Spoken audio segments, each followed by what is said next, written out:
Shalom alaikum. Berjumpa lagi dengan saya pada perenungan hari ini tanggal 12 Oktober 2023. Saudaraku, di pagi yang cerah ini kembali kita bersyukur di dalam doa kepada Tuhan Allah kita. Dan berilah senyuman dan sapaan kepada sesama kita. Kita awali perenungan pagi hari ini dengan tanda kemenangan kita.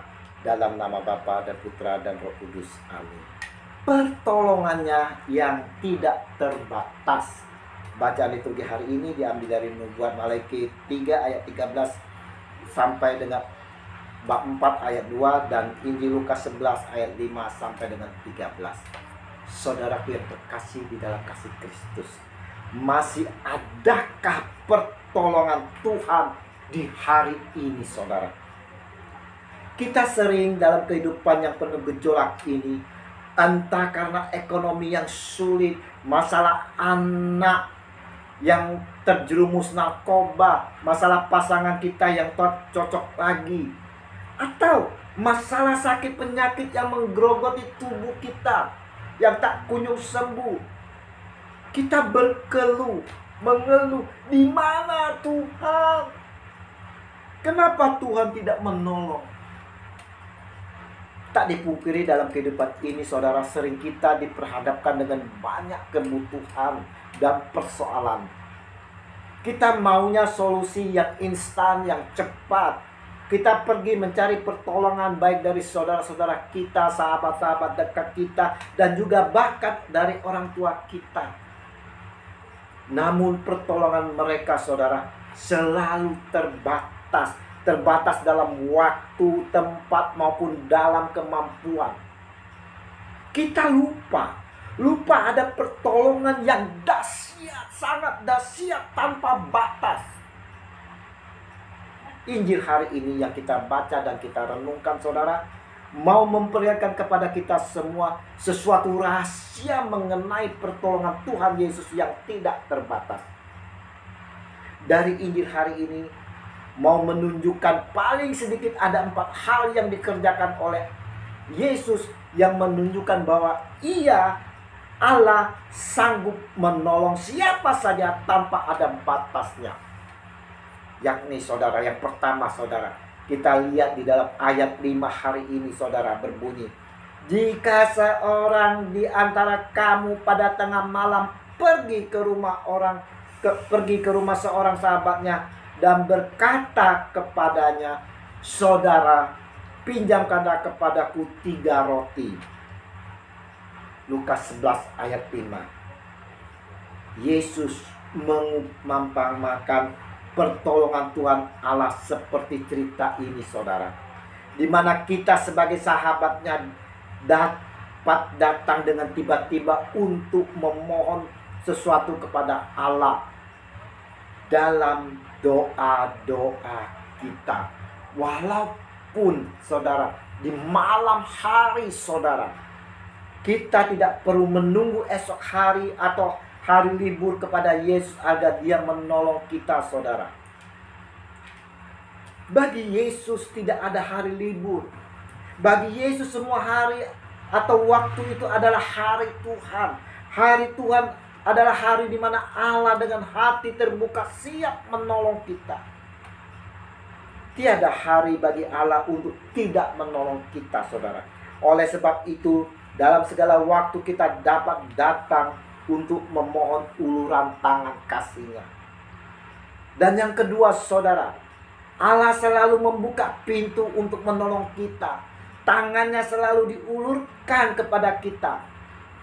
Jelas di ayat ke-7, saudara. Masakan ia yang di dalam rumah itu akan menjawab, jangan mengganggu aku, pintu sudah tertutup dan aku serta anak-anakku sudah tidur. Aku tidak dapat bangun dan memberikannya kepada saudara. Kita melihat sahabat yang datang pada waktu malam itu mengetok pintu meminta pertolongan. Masakan pintu tak dibukanya untuk sahabatnya ini, saudara?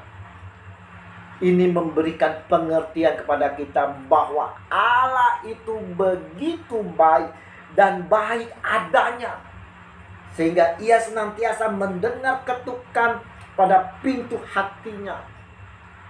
ketukan ini akan makin keras apabila kebutuhan itu makin besar dan terdesak.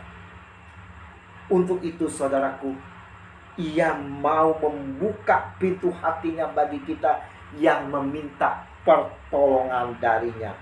Hal ini berarti bahwa ia akan membuka jalan dari setiap masalah yang sedang kita hadapi. Ingat saudara, jika Allah telah membuka pintu bagi kita, maka tidak seorang pun yang dapat menutupnya lagi.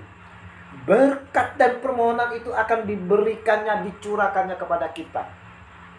Pintu pengharapan itu selalu terbuka bagi kita semua. Yang ketiga saudaraku, Allah selalu terbuka tangannya untuk menolong kita dan tak melihat siapa kita.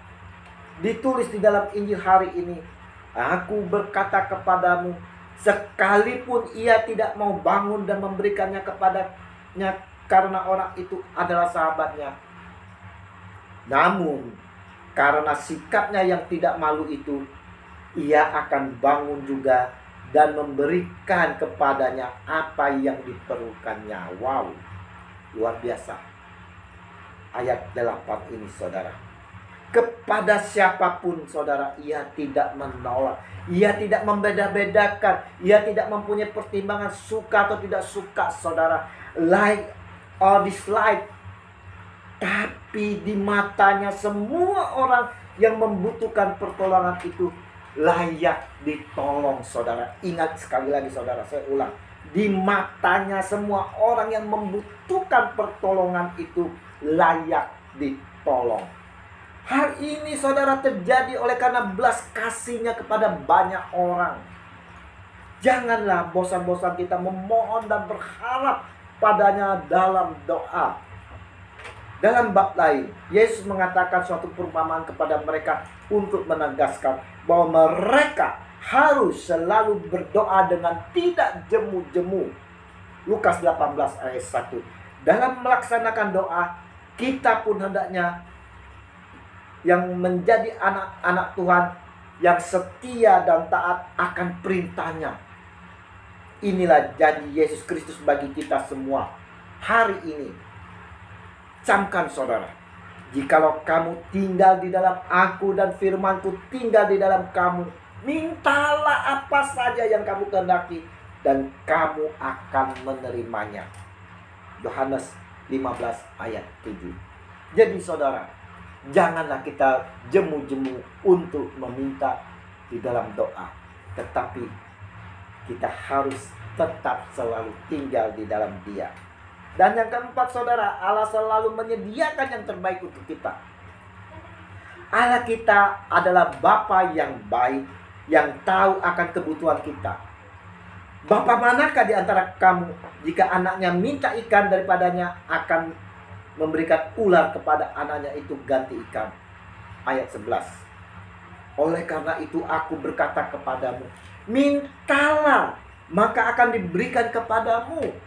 Carilah maka kamu akan mendapat. Ketoklah maka pintu akan dibukakan bagimu. Lukas 11 ayat 9. Minta dalam doa dengan penuh harap saudara. Perenungan pagi ini mau mengingatkan kepada setiap kita sebagai anak-anak Tuhan, bahwa saudara, Tuhan Allah yang penuh kasih selalu memberi pertolongan kepada kita setiap saat, setiap waktu, tanpa batas saudara. Entah itu pagi, siang, malam saudara.